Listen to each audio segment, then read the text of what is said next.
Valdemoro, Madrid, octubre de 2019. Una joven de 18 años desaparece tras entrar en un chalet ocupado del municipio. Lo que al principio parecía un simple caso de desaparición, pronto se convirtió en un testimonio inverosímil y una investigación que destaparía secretos mucho más oscuros de lo que nadie podía imaginar. Bienvenidos a Archivo Mortal, donde abrimos expedientes que muchos querrían olvidar. Historias reales, oscuras y perturbadoras. Historias que no podemos dejar pasar.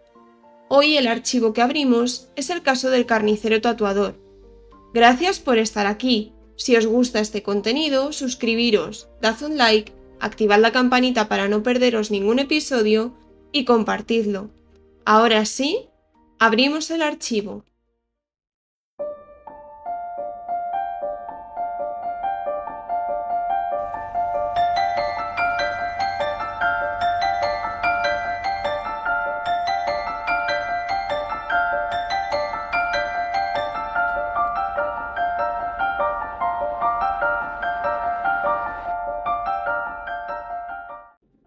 Para comenzar este caso debemos trasladarnos a la localidad de Valdemoro, en Madrid, la noche del 15 al 16 de octubre de 2019, cuando Emils, una joven estudiante de peluquería de 18 años, se marchó de su casa sobre las 12 de la noche. Sandra, su madre, no se extrañó cuando su hija le dijo que iba a dar una vuelta. Emils quería ser esteticista y su madre había ahorrado mucho dinero para ayudarle a alquilar un local donde montar su propio negocio. Confiada en la sinceridad de su hija, Sandra pensó que saldría a la calle y quedaría con algún amigo o iría a fumarse un cigarrillo, ya que lo tenía prohibido en su casa. Desde la habitación de Daniela, su otra hija, vio encenderse la luz del portal cuando Emils salió del lugar. Realmente, Emils quería hacerse un tatuaje y recorrió apenas 1 kilómetro hasta la casa de Leonardo, un tatuador al que conocía de anteriores sesiones. La vivienda era un chalet de Valdemoro que había ocupado ilegalmente y donde tenía montado su propio estudio. Emils había estado un par de meses antes para hacerse otro tatuaje y en ocasiones le había comprado medicamentos sin receta. Leonardo Valencia Jaramillo, de origen colombiano, tenía 26 años y se hacía llamar en redes sociales Butcher, traducido como carnicero. Su casa tenía una decoración un tanto extraña. Estaba repleta de caretas de Aníbal Lecter, caretas, carteles con supuestas referencias al nazismo y muchas armas punzantes y de fuego colgadas por las paredes. Una lámina llamaba especialmente la atención, pues aparecía una mujer con un corte en la barriga. Leonardo había estado casado y, según afirmaría posteriormente su exmujer, siempre la trató bien y nunca tuvo comportamientos violentos hacia ella, ni se mostró irrespetuoso. Cuando se separó de su esposa, Leonardo comenzó otra relación que duró desde 2013 hasta 2015. Al contrario de su mujer, esta chica sí se percató de comportamientos que no eran normales. Afirmó que con el paso del tiempo comenzó a ser celoso y agresivo e incluso que le llegaba a agredir físicamente cuando discutían. Llegó a decir que en una ocasión le quiso hacer un mataleón y la amenazó con un puñal porque Leonardo la había visto hablar con otro hombre. A pesar de que le había dejado, la mujer afirmó que Leonardo se obsesionó con ella y no asumía que la relación había terminado, hasta el punto de que iba a su casa. También Leonardo le había llegado a decir que si ella moría, no desperdiciaría su carne y se la comería, y que tenía deseos de matar. Leonardo tenía pasión por las armas y en ocasiones se hacía daño a sí mismo. A veces, cuando discutían, él la amenazaba con una escopeta o con un machete. Se desconoce si los comportamientos violentos y desmesurados de Leonardo fueron una descripción realista de su exnovia, o si la historia adquirió cierta exageración por parte de los medios. Volviendo a la noche de los hechos, Emils llegó a casa de Leonardo poco después de la medianoche, sobre las 12:15. Su intención era hacerse un tatuaje. Durante el rato que la joven estuvo en casa de Leonardo, bebieron varias cervezas y consumieron algún tipo de estupefaciente que le provocó un estado de confusión y somnolencia.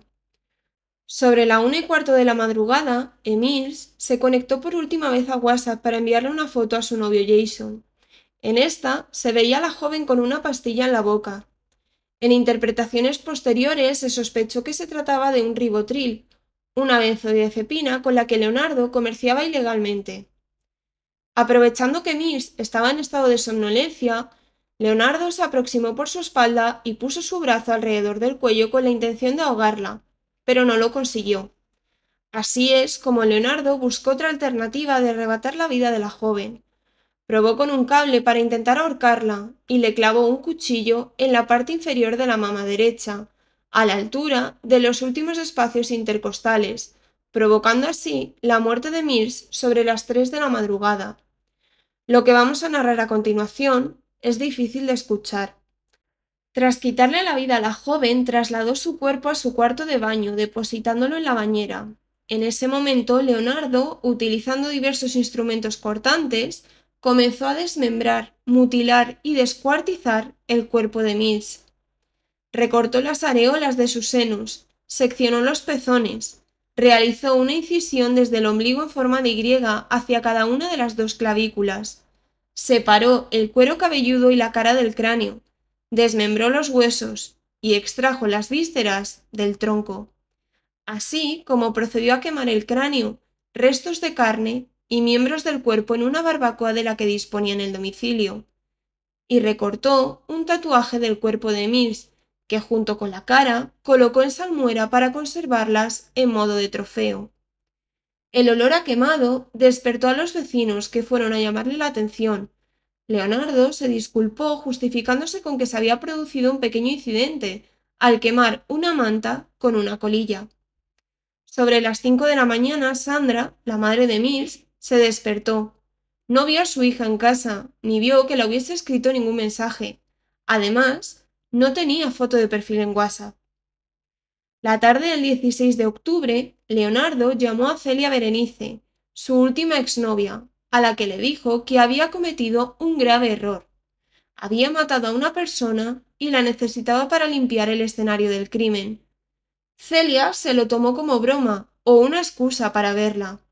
La chica se encontraba en el centro de salud y no podía irse, así que Leonardo se presentó en el lugar con la ropa manchada de sangre y desprendiendo un fuerte olor a quemado.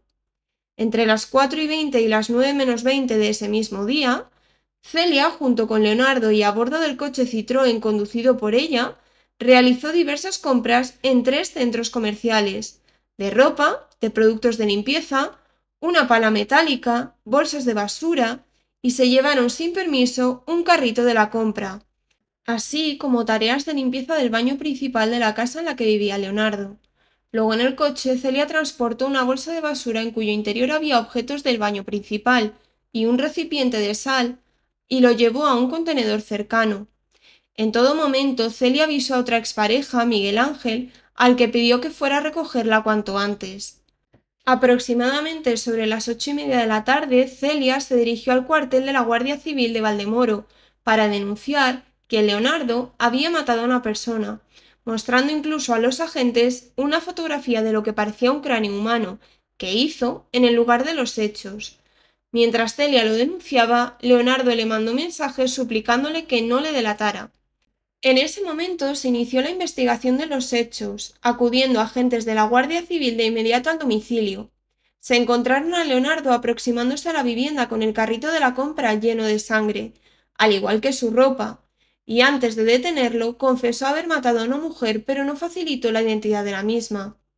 En el carrito de la compra encontraron lo que parecían restos humanos, lo que corroboró la información que había proporcionado Celia.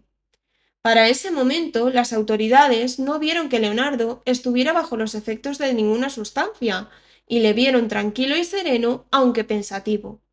Les contó cómo había intentado deshacerse de varias partes de la chica, repartiéndolo por distintos lugares. En unos matorrales cercanos se encontró el cráneo de la víctima, y en varios contenedores encontraron restos de la joven. Leonardo accedió a que los agentes entraran en su vivienda con la condición de que le permitieran controlar a su perro para que no hubiese ningún tipo de problema. Cuando la Guardia Civil entró al domicilio, contemplaron restos de sangre esparcidos por toda la vivienda. En la cocina había varias armas, cuchillos y un hacha. También se encontraron partes de la víctima, incluso algunas cocinadas. También hallaron el bote con los restos de la víctima que había conservado en salmuera. El baño presentaba restos que indicaban que era donde se había despedazado a la víctima. El salón estaba decorado con katanas, espadas, dagas y cuchillos de caza. En el interior de la casa había también armas de fuego. Se encontraron los medicamentos que Leonardo vendía de manera ilegal. Celia y Leonardo fueron detenidos de inmediato y enviados a prisión provisional a la espera del juicio, que se realizó el 7 de marzo de 2023 en la Audiencia Provincial de Madrid. Durante el proceso, la Fiscalía solicitó a la jueza una condena de 25 años y 5 meses de prisión para Leonardo por el asesinato y la profanación del cuerpo de Mills, además de una indemnización de 102.852 euros a cada uno de los padres de la joven y de 46.284 euros para su hermana.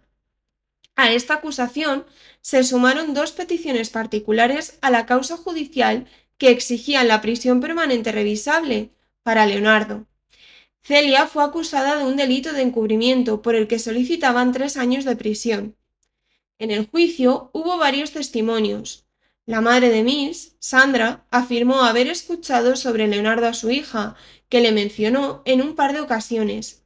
Sin embargo, el principal testimonio fue el de Celia, que explicó cómo Leonardo había conocido a Mills por Instagram y afirmó que Leonardo ya le había confesado que quería matar a alguien, pero que nunca imaginó que sería capaz. Contó cómo la tarde del 16 de octubre, cuando acudió a la vivienda, Leonardo le afirmó que había apuñalado a una chica en ella y que le confesó que no había sentido nada al quitarle la vida. Frente a las acusaciones de encubrimiento, Celia se justificó diciendo que no creyó a Leonardo en un principio cuando le confesó el crimen. Cuando llegó a la vivienda, se bloqueó y no sabía bien qué hacer porque temía por su propia vida, así que en cuanto pudo, huyó y se dirigió directamente a denunciarlo. El testimonio de Celia fue fundamental para refutar el argumento del fiscal. La acusación se centró en demostrar que Leonardo tenía una obsesión evidente con matar a alguien, queriendo saber qué se sentía y experimentaba. La Fiscalía especificó que los actos cometidos sobre el cuerpo de la víctima ya fallecida no correspondían con un intento de hacer desaparecer las pruebas. En opinión de los agentes, su objetivo no era ocultar el cuerpo. Uno de ellos, que prestó declaración en el juicio, dijo que Leonardo estaba obsesionado con la muerte. Tenía fotos de asesinos en serie famosos, esculturas demacradas, a las que les faltaban miembros, y que era claramente un escenario de violencia.